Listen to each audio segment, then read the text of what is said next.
Shy After Dark includes adult language and NSFW content. If you have uncle sensibilities, this podcast is not for you.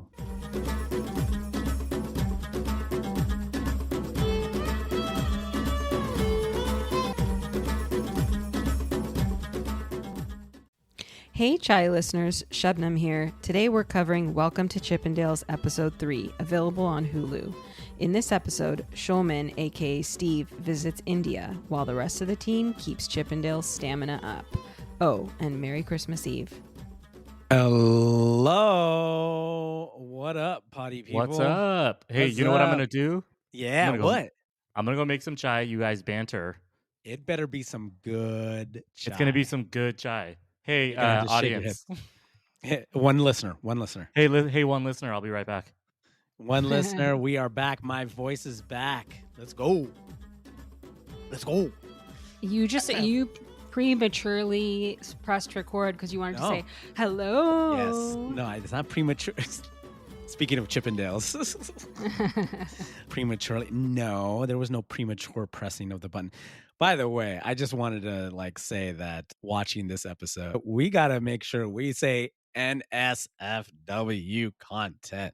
Holy guacamole. Y'all kids better not be watching this show. Yeah. As entertaining as it is. Yeah, but isn't it such a great show? You guys keep making fun of me when I say that, but it's a really good show. I'm not going to say anything yet until Sameem gets back. I have mixed feelings. I still have mixed feelings about it, but there are reasons why. It's more about the situation versus internally talking. I think when we talk about this stuff, I get to hear your guys' input. Can we stop it? Why? I mean, edit. This is banter. This is Sameem's finally gone. We finally got rid of the guy. It's amazing. Okay. I wish there was a pause button. Thanks for taking 8 years to make your chai, Sameem. That was forever. Yeah. Okay, go for it. Sameem was just waiting for us to start recording at 4:20. It's 4:28. And I actually left at 4:20, so your theory does not hold water. Hello. Hey, what's up, guys? What's up, bitches? Hey, this was a wild episode. Shut up. I'm hella in a funk today because I spent the last 4 days doing family shenanigans because me and my 2 siblings are trying to figure out how to manage a sick parent and an aging parent and all go on vacations during the holidays. So it's been wild times. It's that song that goes it's a clown show. That was my life. Yeah. At the circus. Total clown show. It's this is the plan. Oh no, our relatives aren't free. We can't do that. Oh no, that's the plan. Oh, and then my in the middle, my mom's I don't want to do that. It was just I was oh my God. I'm just getting PTSD right now. I'm getting PTSD, bro. That's because I feel like being the adult child of immigrants is its own job. It is. Okay, I think this is going to 100% therapy session. Yeah. Therapy session. If we get into this, Welcome to Chippendales becomes a different story. It goes through it. We're going to start bawling. We're going to start sobbing. We're going to start crying. This is a great connection because you have the showman's family in the India story. But yeah, I'm getting PTSD because that's the amount of personalities that you have to deal with is the same amount of personalities I have to deal with in the upcoming wedding. And there's obviously aging, old, over 80 years old folks, and then there's the 70 years, there's a ton of aunties and uncles that are above 70, and then you have the kids, then you have the adults. And I tell this to my mom all the time, but they end up kind of being like kids because you are set in your ways. You're all right, I don't have to abide by any rule anymore. I can do whatever I want. You listen to me. I'm still your mom, but I can do whatever I want. And it's no. I have to drive you everywhere. I have to drive you here, there, doctor's appointments, everything, which is fine. And Danny, I'm perfectly happy to do it because I get to work from home. So anything to keep up with their health, I'm more than happy to. But yeah, they act like little kids Even when they Yeah. bicker, I'm like, wait, what happened? That was supposed to be between me and my sister and my brother, but you guys are still doing it. You're doing it even more so, like the 5-year-old cousins that we have. So I feel that it is a second job. Yeah, I think there's this certain perspective from them, and I don't think it's wrong that, like, okay, they did so much for us, so we're trying to do for them, and I don't know, but I guess this isn't really funny. It just got real. It's the real world. This is paid feed. This is paid feed stuff. This is paid feed stuff. Potentially paid feed stuff. I don't think there's a lot of patience that we all. Oh yeah, we already have for patience, but we're 10xing that patience a lot more. Yeah, and I think that preps us. Shabnam, you don't have kids yet, and I don't have kids, but I feel like this is a great prep for kids. The only difference between the kids and our aging parents is that the aging parents speak English. Like they can speak to us. Like toddlers or whatever, they're just still blabbing around. They can't really tell you what they need. At least parents wise, they can tell you what they need or what's wrong. I thought about that too, but like whatever, we'll see. Hey, but this is somewhat paid feed content, but I feel like on paid feed we're gonna rage more, like than it'll be more the other way, where we're roasting people. So Sameem, your family is just perfect, I guess. I'm not. I don't know. What do you want me to say? We want you to relate to us, bro. Come on. I've done 23 of these episodes. If somebody listened to all of them, I've thrown nuggets out. I don't need to go full bore because, like I said, what if they're listening? And then what if they're like, holy shit, how can you say this? How can she slap? Yeah. How can she slap the family name? Then they'll be like, you come over and we slap. What would be interesting is Sameem's tidbits throughout all this. Like by episode 100, it's its own podcast episode. That what they did in The Simpsons was once a season, there'll be a McBain little TV series for like a minute. And somebody actually pieced it together on YouTube. It actually is a flowing story between like 5 seasons and like 5 or 6 different clips of McBain. They actually did the long play of the McBain story, which is awesome and hilarious. I think Sameem is doing that for this podcast. By episode 100, it's going to be a full Sameem story. We'll know everything about him. Oh, I'm a very little nuggets. Tidbit. Yeah, I'm a little tidbit by tidbit, tip by tip kind of guy. Tip to tip. You know what? Tip to tip is you. Speaking of tip to tip, that's what we're on with the Welcome to Chippendales, right? Yeah. Or some might call that tips. Some might call that little farts of truth. Where's that reference from? It's just a personal reference. Oh, God. Okay, so I'm not a part of that. Right. It's 67 calories every time she takes a walk after dinner. No. Oh, is it the fart walk? The post-dinner fart walk reels? Truth? Yeah, I said little farts of truth. Like Sameem, in every episode, he'll let like a little fart of truth out. That's what I'm saying. I mean, that is a fact and a fart. Hey, anybody from Bumble that's listening, as I keep giving my Chai After Dark podcast link out a little bit too liberally, I'm just fucking around. Half the shit isn't real.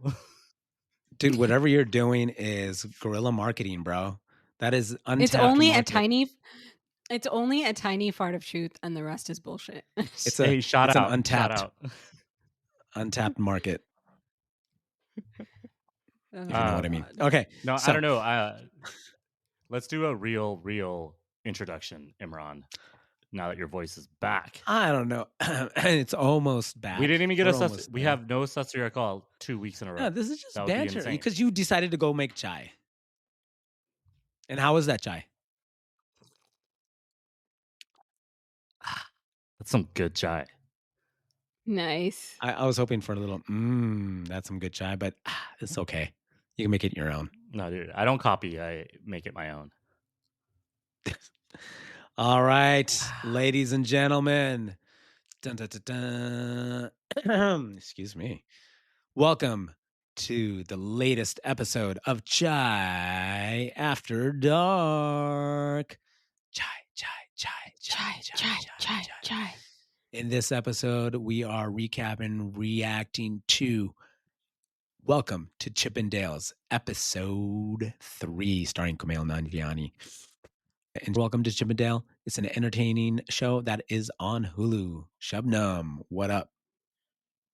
Hey, so I feel like this is the exact right series for us because the way that you introduce this podcast is the way that the host of Chippendales I thought, introduces the honestly, that's what dancers he for was their doing. numbers. I thought, Adam yeah, Ray. because he's holding that piece Adam of paper. Ray. Yeah, I thought you were legit like copying that guy because you have a piece of paper in your hand, and you've never had a piece of paper. And yeah, like what do you need to look off of that funny paper? thing is, I didn't. I just wanted to actually hold something in my hand. Because Welcome to Chippendales Hulu. So anyway, yeah, I love the do it mic over. and I like to hold something. Next week, I'm going to be emceeing part of it, so I'm going to have notes in my hand. So it's practice. Welcome to Chippendales is direct practice for next week's wedding. So actually, no, that's wrong. That is so wrong. The thrusting. Okay. Oh, It's damn. a direct practice. Never Direct. Mind. All right. Oh, Thrusting for your Shubnum, cousin. come on. What? Hey, you're a lady. Hey, the two words that aren't supposed to go together, auntie nudes. It's going to be a reality next weekend in Orlando. Yeah. Shout out Florida. OBT, Orange Blossom Trail. Never mind. Yeah. All right, let's get into it then. So, welcome to Chippendales. Episode 3 starts with views of Bombay and Steve in a colorful phone booth, and he's calling Irene Banerjee. So that's how we learn that these guys got married. Basically, it just says that he's calling Irene Banerjee, and he's in Bombay. And he clearly misses her and wants to talk to her, but she doesn't answer. So he leaves her a message on the answering machine saying that he's at a funeral and reminds her to make sure they have supplies for Friday night, their busiest night. So you can totally see how he's super disappointed that she didn't pick up. Then they cut straight to the dancers at the club back in LA, dancing to a routine with telephones and a woman on a platform bed on wheels in the center of them. And as the routine goes on, they spin the bed around and the man gets on the bed with the woman. This number is clearly inspired by Steve, aka Somen, being away from Irene and in India. So that was kind of a wild scene. It was pretty crazy. And it wasn't just one man. It was like 3 men on either side of her on this legit bed in the middle of the club. And I think what they want you to take out of this is Irene was really excited to be there without Somen. Because she was without excited. her ball and chain. Without her ball and chain. Yeah, I mean, they kept showing her like having a great time with Nick and Diana. Was this the? You mean not Diana? Nick and Denise. Nick and Denise. Toner Terry. So next, was this the one with the phone call one? Like phone call to the crotch? No, this was the phone call one. The phone call to the crotch. Oh, it's a phone call to the crotch? Yeah. Oh, so I didn't pick that up. It was hello. Like, how did you not pick that up? That's how the show started. Otis was doing the phone call during that whole she was like very involved. I have to take notes. I rewinded. I had to I was like, oh, that's an interesting cut. That's an interesting cut. I like those types of like transitional cuts where like he's on the phone. Also, you go through this phone call process, and the dancer Otis is holding a phone to his crotch and doing the whole dance. And girls are going wild. Girls gone wild. I don't know if that's a thing. I kind of get that now. I saw him do that, but I was just like, I don't know. It didn't click to me that they were trying to. I don't know. Whatever. Transition. It's the transition to LA from Bombay. Your crotch doesn't talk. You know what I mean? So how was I supposed to realize? I don't know about that in Chippendales. Sounds like they did a lot of talking. But the routines were slick. You got the dancing butts, great. But I thought like dancing butts. Yeah, there were shaking butts. You mean? Shaking butts. Yeah, they're dancing butts. Yeah. I don't know why I was showing you guys my butt at the same time. Nobody else is going to see that. Let's clip that. No, please don't. And put then your thing down, flip it, and reverse it. So then the scene cuts back to India, and we see that Steve, aka Somen, is actually at the funeral of his father in India. So he's sitting next to his mom in the temple as the services wrap up. And when they wrap up, they walk out and they sit at a table outside. So he sits with his mom and hands her a package of Velveeta. He tells her he has a watch also and a portable stereo for her too, and none of this really cheers her up. He was really trying and hoping that these little gifts would make her feel better, which is interesting because I feel like when I was a kid and I went to Pakistan, we would take the most weirdest shit. So this whole Velveeta thing, I would totally related to it. I remember like it was like not Pert Plus, but like Finesse, and it was like Kit Kat and Kit like Kat. the weirdest. Yeah. Didn't Kit Kat, right? My dad used to take Kit Kat to his dad, and they used to take Centrum over 50 silver vitamin pills. Oh yeah, vitamins. Yeah, we used to take vitamins yeah. too. Yeah, It's such a relatable from scene. Costco. Yeah, like, and then she's just like, cheese. This is all you have for me, cheese. Like, you know, just a guilt-ridden sort of way of talking to your son. Do you guys remember the Velveeta song? It's Velveeta. No. Versus Cheddar.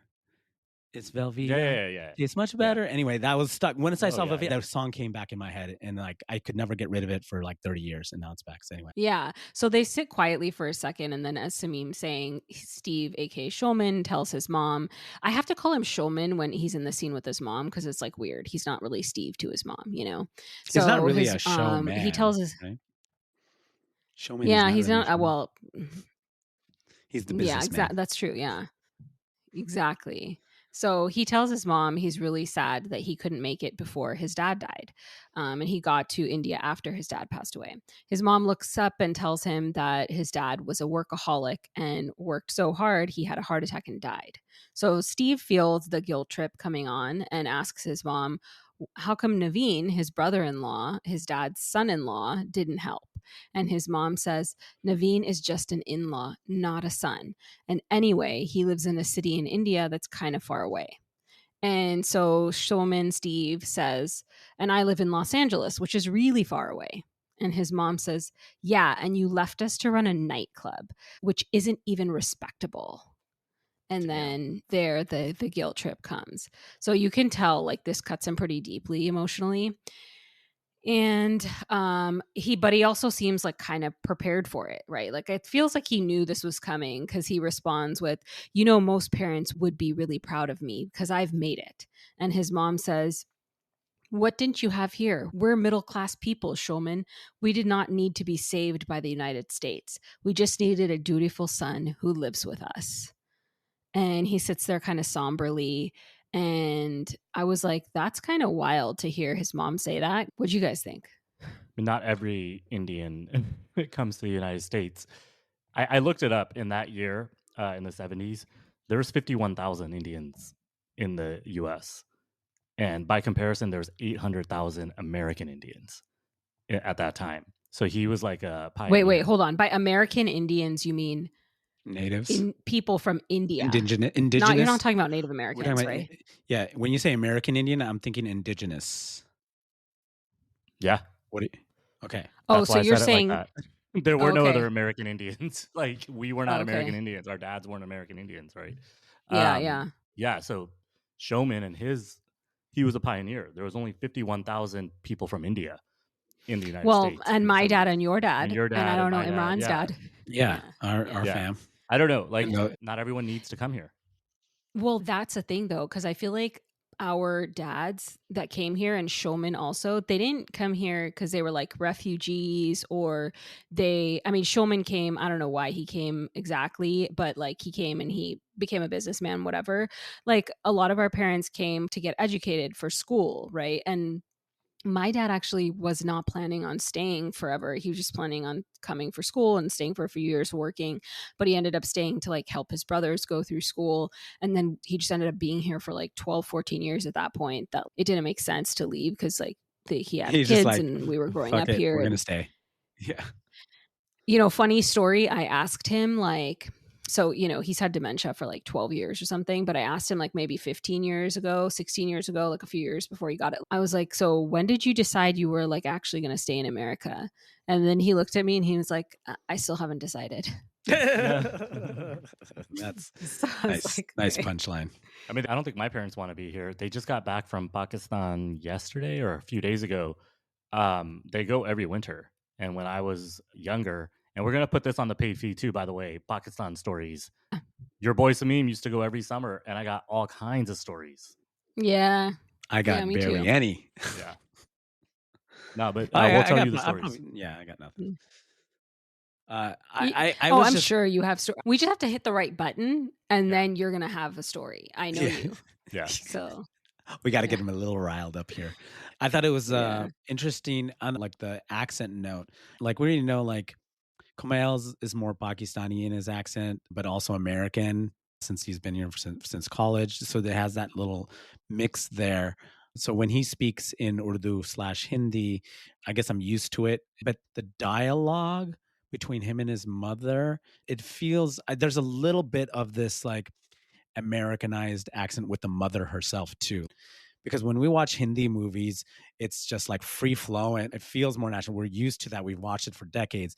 And then watching this, it takes me out a little bit. You know, and now that you say that, I feel like they had two different dialects. Like I don't think Kumail and this lady are from the same areas, And right? we It don't know. feels like We got to maybe check if she's she's from a American, different right? part of South Asia. No. What if she's? Yeah. What if she Yeah, is South or Asian, but she's from here? So because it's an American production, yeah. did they really go to India, or did they just set up a set for it? So we got to check up on that and do some Probably just rundown. a set for it. Listener, I'll do that research for us for the next episode. But yeah, like never have I ever, right? Like Purna is like from here. Her accent's a little, it takes me out a little bit. Yeah, I mean, Hollywood, don't come for me to do some Hindi lines because I'm probably gonna screw it up. ये क्या हो रहा है? Oh, Sameem, Yeah, exactly. तुम्हारे बात अच्छा है ना? Surprisingly, Sameem, I think, has the best Urdu of all of us. I Why is that a used to think it was surprise? you, Imran, and I used to think Sameem was the worst and I was the middle, but I think that I'm the Sameem is the worst. best. And I'm the Hey, worst. I've I already think you're told the you. worst. No offense, but I think you Oh, were I don't probably the take offense. worst We're gonna do a Urdu episode on the paid feed. Let's do it. on the paid feed. Yeah. तुम्हारा problem क्या Okay. है? I mean, Huh? that's gonna be terrible. I don't Just- know if I'll even be able to get through like 45 minutes of that, but I'll try. It's gonna it, last 2 you minutes. know. It's gonna last 2 minutes. Yeah, I it's gonna be like guarantee. it's gonna be an actual mini-sode, like 10 minutes or something. अरे ये क्या Chippendale? चलो. Oh my god. दिमाग दिखाओ. खराब हो गया? दिमाग Yeah. खराब हो गया और Oh, दिखाओ. आपकी सारा accent दिखाओ. अच्छा है. हाँ, Very बहुत good. अच्छा है. Very good. Now, also, you have to think about this in the context of the 70s also. So I was like, okay, let me look at the way that they communicate, from LA to Bombay, the phone calls, the phone booth that they're in. First of all, I'm thinking also this guy's in the Bombay phone booth. I'm like, did you really have that great of a connection of a phone call to LA? Yeah. Anytime our parents called India or Pakistan, hello, hello, hello, can you hear me? Hello, every Yeah. time, Yelling into the phone. Yeah. yelling in the phone. Yeah. But can we you all share that. imagine in this day and age thinking back to that? Like they don't have FaceTime. Like in this day and age, you'd be just like FaceTime with me, Irene, Yeah. and I want to see the club. And he would be Yeah. all up in everything. He wouldn't need to feel disconnected.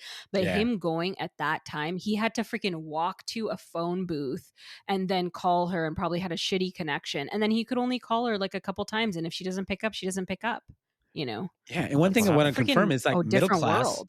You would think middle class would have a phone line, but that's something we have to confirm of the 70s and in India as well. Because now my mom's side of the family in South India in Bangalore, like the earliest time I remember in the 90s, they did have a phone as well as much as it could work, but they weren't middle class either. It was probably like lower-ish middle class of Bangalore. So they had a phone, but that was like early 90s. We're talking about like 1990. So we'd have to kind of figure out if they actually had reliable phone service. Sameem, did your parents used to call? I feel like my parents told me stories of them calling even when they, maybe not when they first, like early 70s, but definitely maybe by late 70s. I felt like they were able to call. They were calling because I remember running Yeah. away from the phone when my dad was like, "Come talk to your grandma." I was like, "Nah, I don't want to." Yeah. Like running around the Yeah. house when you're pretty Yeah. young. I mean, I guess that might have been like mid 80s though. I don't know. Yeah. I was born late 70s, but they were certainly calling. And then Yeah. up until like before Wi-Fi calling, it was like, "Hello, I can't hear Yeah. you," just like screaming into the The phone. non-shoutingness is all the way up Yeah. into Yeah. 2000. Yeah. Did you get the Velveeta? So anyway, so all these things happen. Yeah. My Don't forget family the Kit Kat. No. My family would always bring chocolates, any type of chocolate, M&Ms, chocolate Reese's, whatever it is, and I would get super jealous because I'm like, you never buy this for me, you're giving it to them. Yeah. So that was my family. It would be But like yeah, major Costco shopping before we went to Pakistan to like get all kinds. We bought freaking half a Costco before we. I go to wonder what Pakistan. people take now that the world is so different. Hey, one listener, did your email parents us take? and tell us what you take back to your parents. Oh yeah, We took Kit Kat and vitamins, like I No, said. he means Oh, like what- now. now, What do your parents now, take what did your now? parents Yo. take now? No, I don't know. I don't live with my parents. All right, well, I didn't pack with them. So what? Now you got to ask. We got to have the follow I'm in my up. mid-40s, bro. No, well, now is the follow up. You can ask them, hey, mom, pops, what did you take to Pakistan Hey, mom, this time around? Mom, I know you're listening to this. Just call me tonight and tell me what you took to Pakistan. Like, Is I she know our you're one listening. listener? Your mom is our one Mom, listener. let's cut the shenanigans. I know you're listening to this shit. I'm about to get reamed. Oh man. I think my so- family, the last time they went, they just sent peanuts and almonds and cashews or whatever. That's the heavy. stuff they can That's buy heavy. there for That like stuff- for yeah. like Condoms. 1/3 the price. No, honestly, Pass you them know, out in the when neighborhood. when I went to Bangalore Sex 2 toys? years ago, when I went to Bangalore, they had California pistachios and California almonds, whatever, like the I love billboards pistachios. up from California. Did So you compare they're- the price? Did you compare the I price? didn't. how much even- was I was it? like, Do you I remember? didn't check. I don't know. This But guy they're can't imported. do math, dude. He They're doesn't know he doesn't know rupee to USD. He doesn't know shit. He can't. It's 60 rupees. Imagine Okay. Imran 60 doing that Indian math. rupees per dollar. 60 Indian rupees per dollar. That's the exchange rate. How much is $7? How Hold many on, I Indian gotta rupees is convert that? this. Yeah, exactly. 360. Yeah, this motherfucker. He's gonna pull out his No, calculator. 420. Oh my god, I got that wrong. It's 420. My Yeah, dad's it an is. engineer. He'd be mad if he could have the memory and understanding to understand me. It's at Anyways, 84. later we see him packing up his stuff, including the Velveeta and other gifts he brought for his mom from America, because apparently she doesn't care about having them. So then we switch back to LA, and Irene sees Nick is super stressed out and sitting in his office. He thinks the routine of the dancers dancing with their telephones and calling their crotches was amazing, and he's worried about how he's ever going to top that number. So Irene gives him a pep talk about how he's such an amazing artist and choreographer, and he then convinces her to hang out with him after the show, and she does. And because of that, she misses Steve's call to her again. So he leaves her a message saying, "The show ended about an hour ago. You should be home." And he also says, "I haven't run the California idea by my mom yet, but I will." Dun, dun, dun. What's the California idea? Oh, we already know. Yeah, we already guessed. We don't have to right? say it here, but we knew. Everyone that's brown knew what he was talking about. Yeah, he's going to ask his mom to come to America to live with him in his house. But I have a question on that. Spoiler alert. My question to you guys, I'm not going to analyze it. It's just what we know about male daisies or the older style ones, I guess like the 70s, like Steve. Was there a time where you would just do it on your own? You don't even converse with your wife. You're like, I'm just doing this. And that's when the fights happen and all that stuff. And that's just like the Daisy way. I don't know. Like, because of like, I think there's like more of this patriarchal assumption that maybe the husband's parents will live with the family. So I don't know that like, is it like, did he ask her or did he tell her and she didn't say no? You know what I mean? Like, I think that the wife like usually knows it's going to happen, but like whether or not like she was asked or told is maybe like a different question, right? Yeah. I was a little off. Denise, I was like, oh my God, they actually got to talk. They actually talked about it.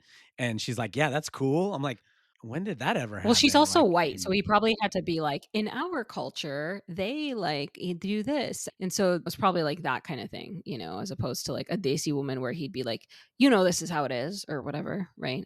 Yeah. And listener, tying this in with our background as well, transparency, like you already know this, but my mom also lives here. So yeah, I'm living with my mom, and Shabnam is taking care of her parents that live nearby, like 5 minutes away. Yeah. So we're all like very close in and my mom lives with my sister. So there you go. Yeah. Yeah.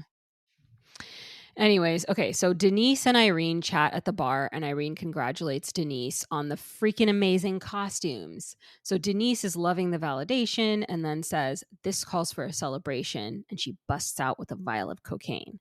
So Irene looks uncertain since she's never done cocaine before, but Denise convinces her to try it.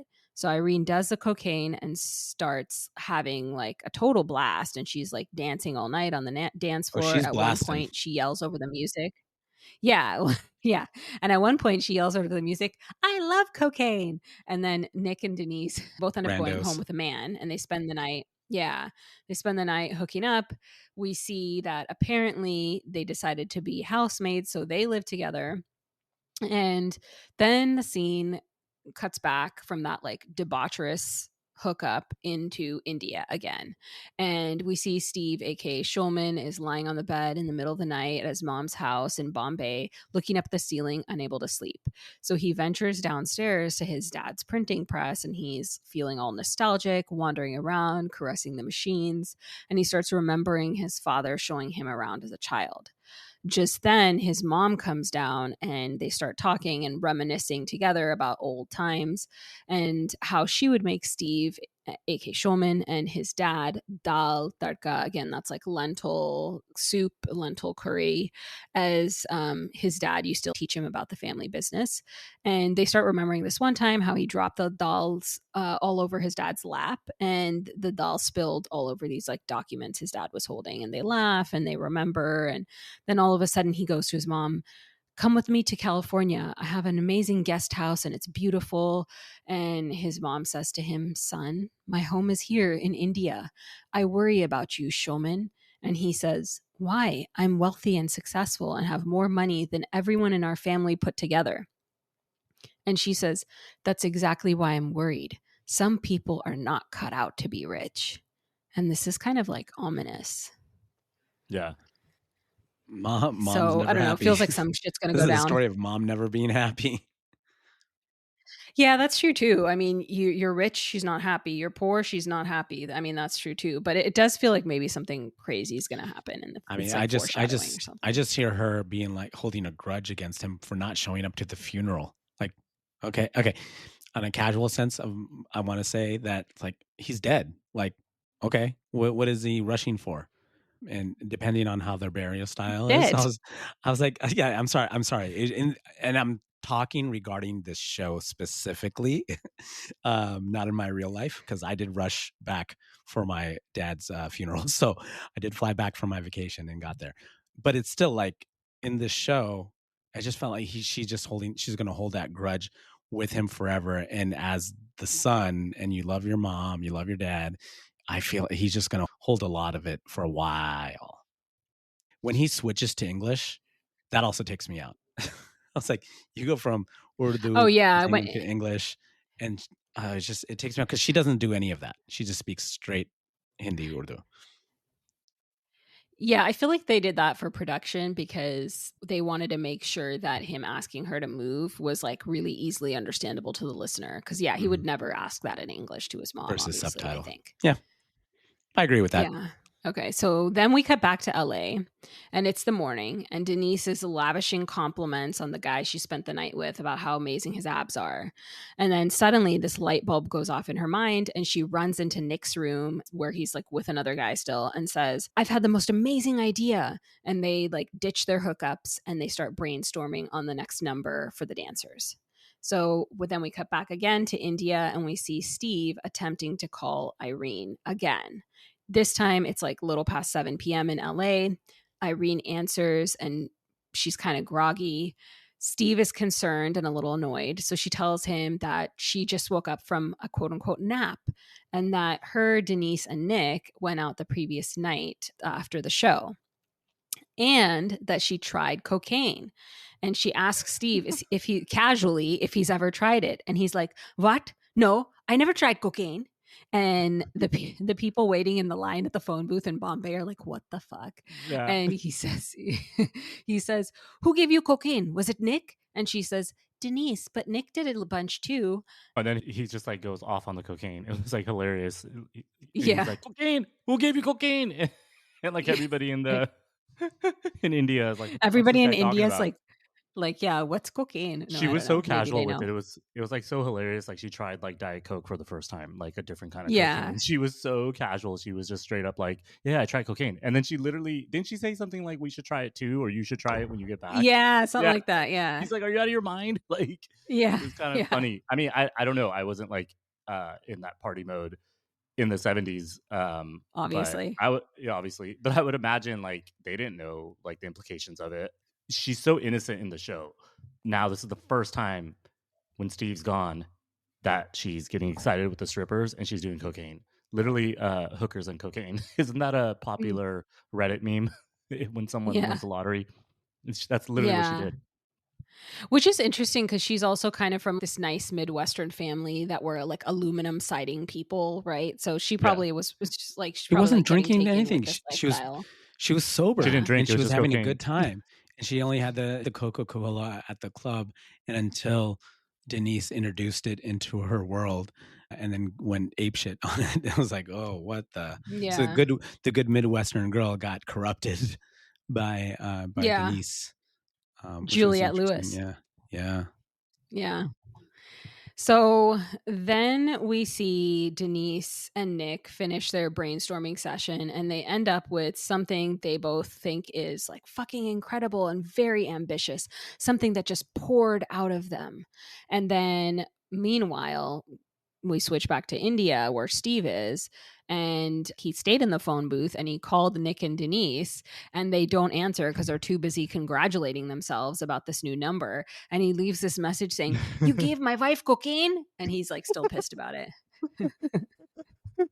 It's like it's the only thing he says, right? And then it cuts to right before commercial break. Yeah. If you have commercials, I get commercials. Yeah. So then a couple days later, Nick and Denise begin rehearsal with the dancers on this new number they've been like so excitedly creating. And it's some sort of like science experiment production. So Steve gets back to LA and he heads over to the club where this rehearsal is going on. So he finds a man working out front. He learns Irene hired him full time and he's peeved, feeling like he's been like disconnected from everything. And I think like, again, we talked about this earlier, like a sign of the times. Obviously he feels disconnected and then he's got all these like, guilt trips from his mom. So he's already feeling like shit. So he's just like a powder keg basically. And he walks into the club in the middle of Nick and Denise's rehearsal with the dancers. Irene sees him and welcomes him back with a hug and a kiss. She tells him that the rehearsal is for a new number about a mad scientist who builds the most attractive male specimen out of dismembered body parts from different men. She says the scientist is going to use Bruce's bubble butt with Otis's biceps. And Denise and Nick end the show with the creation of the most perfect male specimen, Dr. Hunkenstein. And they're like loving this whole idea. Steve is just totally not impressed. And Denise and Nick try to explain to him, saying it'll be a 3-part rock opera. And they introduce him to the cover band they're hiring for the show. And Steve goes crazy and he goes, no, this is not respectable. It's sick and demented. And they're just like, what the hell happened? So they're like super taken aback. And they like try to spin it. And he's like not having any of it.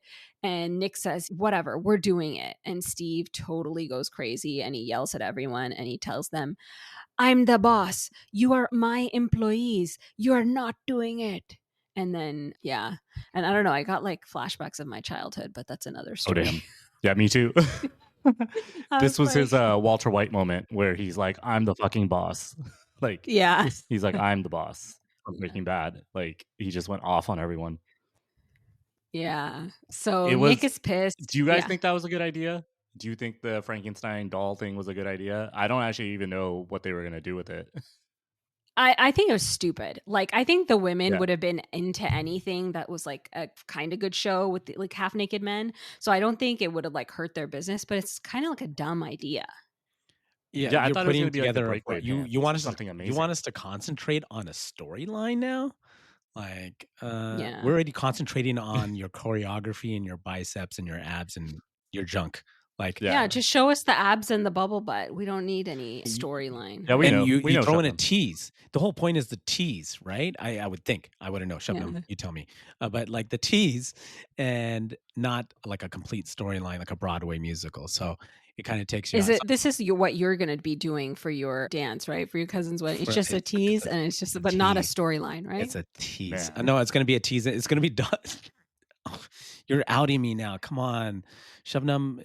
I wanted this it to be a outed surprise, yourself. but I might as well announce I'm making Dr. Hunkenstein for my cousin's wedding next week. God. Dr. Hunkenstein. God. When we do a series, we end up by episode 3 or 4 getting some sort of more familial context behind a character. Indian Matchmaking was like episode 3 or 4. Breath of Fire is like episode 3 or something like that. I feel like there's a formula now.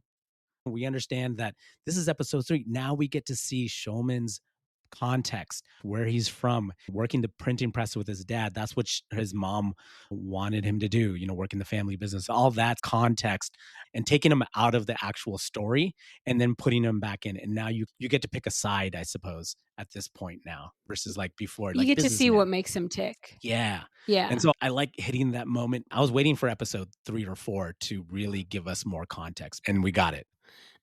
So Nick is pissed and he goes to the back of the club to vent to Denise. She's like following quickly behind him. He says he's ready to start his own club and just quit. He doesn't like Steve's penny pinching, which I'm like, okay, classic desi businessman. Of course he's going to be penny pinching. Denise tries to calm him down and says Steve just came back from his father's funeral and maybe they should cut him some slack and they should talk to him. So then we cut to Steve and Irene in Steve's office and they start arguing. So he started getting on her about cocaine and then he yells at her saying, "You do not do the hiring, I do," because he's talking about the handyman he met at the front. And then she can sense he's like super stressed and agitated. And she says, "What happened over there?" And he says, "Nothing." And she says, "You're such a bad liar." And then later that night, she tries talking to him again. She notices he brought back all this Velveeta and she tries to like get him to open up about like why he has the Velveeta. And she asks what he's thinking. And he says, "I have far fewer thoughts than you imagine." And then she pleads with him again. And he says, "This is silly. My father died. What else is there to say?" And she tries to like kiss him and try to get him like to have sex, thinking that maybe then he'll open up, but he like turns away. And then she just kind of gives up and she leaves. And he goes, "Where are you going?" And she goes, "To watch TV. Just let me know when you're ready to be loved." And he gets like frustrated and he continues unpacking and he's just like, whatever. And then he sees this calendar he brought back from Bombay with the god Ganesh on it. And you can see in his eyes that like it strikes an idea in his mind. And the next day at the club in Steve's office, the handyman who he met at the front comes in and congratulates him on showing everyone that he was the boss yesterday. So this catches Steve's attention and he learns that this guy's name is Ray. They shake hands and they start chatting. So Ray comes from the Bronx and has family in Puerto Rico. And Steve tells him that he just got back from Bombay and his dad just died. They share a moment and then Steve says, "Did you say something about photography?" And Ray says, "Shit, I have a motherfucking Nikon." And then we cut to the next scene, which Steve is having Ray do a photo shoot of the dancers and some new random guys at his house in his impressive backyard, by his pool, with his motorcycle, even inside the house on his dining table. Steve has one of the white dancers posing in like a Huey Newton type chair. It was just total wildness. It's so crazy. And like, yeah. It's funny. He's like one-upping Nick. He's like, "I'm gonna get all kinds of hot dudes into my house. I'm gonna make a calendar out of it. Nick's gonna be so jealous." Like, and you can tell that's what he's doing. He's literally doing this to like show them up and keep going. It gets like hilarious when they show. Yeah. So he is he's finally like taking an interest in the creative part of the business, like Sabim's saying. So then we see Nick and Denise show up to the club and realize none of the dancers are at the club. So they ask some of these like maintenance guys who tell them that all the dancers are at Steve's house. So they're confused and they head over to Steve's. and ring the doorbell, and no one answers. So Nick, getting a boost from Denise, hops the fence to the yard and unlocks the fence for Denise to come in too. Together, they walk into the yard, into the middle of this like massive photo shoot in progress. And Nick's ego, you can tell, gets like gutted. So he walks up to Steve and he says, "Do you mind telling me what the fuck is going on?" And Steve says, "I'm doing a calendar." And then Nick asks like why he wasn't told and why he wasn't involved. And Steve says, "Do I need to involve you?" And Nick's ego gets more shredded and he goes, "Are you fucking with me?" And Steve says, "I'm not fucking with you." And Nick says, "I should be involved in a calendar." And Steve says, "It's merchandise," which is like Steve's purview, not Nick's. So they argue some more. Then Steve finally says, "I'm sorry you feel that way. Please step aside so we can finish the shoot." And Nick's totally beat down at this point, and he says with an attitude, "You want me to step aside? I'll step aside." And he walks out back to the front of the house with Denise. Denise tries to talk to him, but he just gets into his car and he drives off, leaving Denise behind, like yelling after him. Okay. So first of all, I personally thought that Nick was going to rampage through the house, throwing down vases and then run out the door and then leave. Like he was in that sort of rage. So I immediately thought that was going to happen, but it didn't. So yeah. Because I feel like Nick thought he had Steve like by the balls and was gonna be like, "I'm the creative guy," and then Steve was like, "You think I need you? I don't." You know, I think it was like a total power play. And like Samim was kind of mentioning, it was actually a good idea. Yeah. Yeah, I mean, definitely. Yeah, I mean, it's right. iconic. The calendar is iconic. Yeah. Like we know about it's like what made it. And then Playmates copied it, right? Or maybe Playmates came first in the 60s. I think Playmates came first. I think he copied it, but he copied this whole thing off of them, right? So he's just continually taking their ideas. I thought the rage was very passive aggressive rage that he was throwing in there. And so I agree with like Samim, but I was waiting for the dialogue of, "Hey, I called you guys. You kept me out of the loop. I'm keeping you out of the loop for the calendar. So screw you guys." That's the revenge tactic of it all. So I was hoping he would say something. Did nobody, his wife or Nick, like ever listen to they had answering machines. None of them listened to any of their answering machine messages. And that was mind boggling to me. What do you mean? What does that have to do with anything? He would call his wife because he would call Nick, and I'm going to read between the lines here for Nick. Like, "You gave my wife cocaine." Like, what's happening? Like, there should be more of that conversation. Like, where are you? What is happening? Call me back. And that does not happen at all. Like they never once show the characters listening to the answering machine. And it's like, what's the point of it's very specific. I'm sorry, why are I'm nitpicking. It's a TV show about male strippers. And I feel like this is not a 3.5 hour Schindler's List movie. I just want to set expectations with the listeners. Every detail is with the listener. Super with the hey, what's up, listener? Shout out, listener. Hey, this Mom. Isn't Schindler's List, bro. 3.5 hours in. But I think just the point is that they're not going to answering machines. Okay. Well, because I think the point is is they're selfish and they're not engaging with him. Yeah, I think the point is like when he leaves for India, he's gone and they don't need to respond to him and explain anything to him when he's not there because he's literally disappeared because this is the 70s and he can't FaceTime them, he can't email them, he can't see what they're doing online, he can't anything, you know? I agree to disagree. Show me that answering machine. Okay. Why don't you create that story and I'll pitch it. Write a spec script and pitch it to them for season 2. I think they heard him when he called and he yelled, "You gave my wife cocaine." I think they heard it. They didn't give a crap because they were too excited about their number, right? Like because like Samim's saying they're selfish and they don't really care. They were all cracked up. I totally understand. Like you don't get texts back from people every time, do you? Like I'm pretty sure I've texted Imran, by the way, and he doesn't text me back. So we should look into that as well. We need to take a video of Imran checking Samim's texts and not replying just so we know.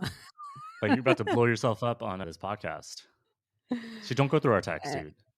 Okay. Anyway, I didn't you for intros. I didn't answer it. Damn. All right. Oh, let's dive into that backstory. Yeah. So then we see that Nick goes. Yeah. We see that Nick goes straight to the airport and books a first-class flight to New York in the smoking section. And we see him land in New York, and that's the end of the episode. He walks Where's out of he the airport. going? Yeah. Who knows? We don't know. Wait, we didn't talk truly. about Otis and the rose. And I thought you were going to use your accent for one of the quotes that Steve was telling Otis to do. You're in the girl's house and you're not married to her. Like how to pose. Like this is what you're supposed to think. How you feel. Oh, because Otis was on the dining table. Yeah, you're in the girl's house and not married to her. Like you have to think of that situation. That was hilarious. I was hoping that you would.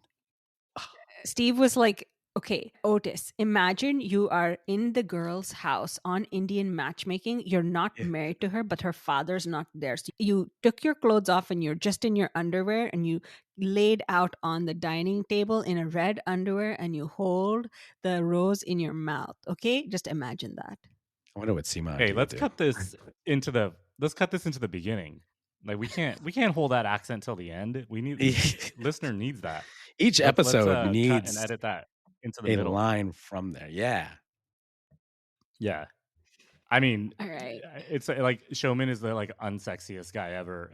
And he's telling the sexiest guy ever how to be sexy. It's so hilarious. Yeah. Like it's like two worlds apart. Like I get Kumail is in incredible shape. You can tell the suit that he's wearing. He's busting. He's about to bust out. He's busting out of that suit, but they like tone down his face so he looks really nerdy. And Otis is just like, he's like an Adonis. And like, this like guy in a suit is telling Otis how to be sexy. It's like the most hilarious thing. Yeah, that was a good scene. Whew. But you know what? Red, right? You know what's? I'm glad we ended on that note, though. What's interesting now that from beginning of his character from episode 1, where these white kids throwing like the beer on him and all that stuff, getting insulted, and now he has these white chiseled body males that are not talking back to him or anything. They're posing for him in the calendar. So I think he feels proud of this moment. You could see it in a smile that, oh, okay, look, I'm in control now. I'm in power. So I thought that was kind of cool. Money talks, power walks. Like, yeah. Even with Nick, right? Like even the fact that he's standing up to Nick, he's showing Nick that he's the boss of Nick. All that's like a huge deal, right? Like I don't know, it makes me think like our parents had a lot of pressure when they came here during those times too, right? They were not talking back to their white bosses. Like absolutely not. You know. Remember Hassan Minhaj had that story in one of his stand-ups about the brick through the car window, and I think that's very common. My dad, however, would not. He would not. My dad would fucking kick some shit out of people. I have a holiday related story about my dad. So one day we were driving to some like party or something at a restaurant too, right? And just, young white kids were like kind of cutting him off or whatever. And he got annoyed. He's not going to take that shit. So he started doing a little road ragey stuff. And my mom and me were like, dude, forget it. They're just like young people, whatever, leave it. And my dad, he's like older Muslim man. His hair was all white by then. He had a beard that was white. And so we stopped to turn, and these young people, they like bust a U and they yell out their window. They're like, fuck you, Santa Claus. And then they drove off. Come on. And I was like, oh my God, this is so awkward because... Dude, I know what your dad looks like, and it's fucked up because poor man right now. Calling him Santa Claus. I know. That's what... But, I was like, it's Christmas time, so I was like... Which objectively is funny, obviously, but better than calling him derogatory racist terms. Sure. Like it's kind of Santa Claus is better it was like than... whatever. That's hilarious, man. Yeah. All right. Yeah. On that note, should we Santa Claus jingle out of here or what? Let's jingle bells, slay out of here because it's Christmas Eve, right? We gotta throw some bones on bones. Let's jingle out of here. Santa Claus, jingle bells. Let's go. Hey, we're gonna do a different jingle this time. And stay tuned for our Christmas special tomorrow on Christmas Day, Harold and Kumar's Christmas movie. Facts. Hey, all you lonely listeners, you got us Christmas Eve and Christmas. Otis is gonna raw dog me. Christmas. Whoa. Okay. Hey. God. This episode was produced, edited, marketed, and created by Shubnam, Captain Ron, and Sameem of Chai After Dark, LLC, in association with Great Pods.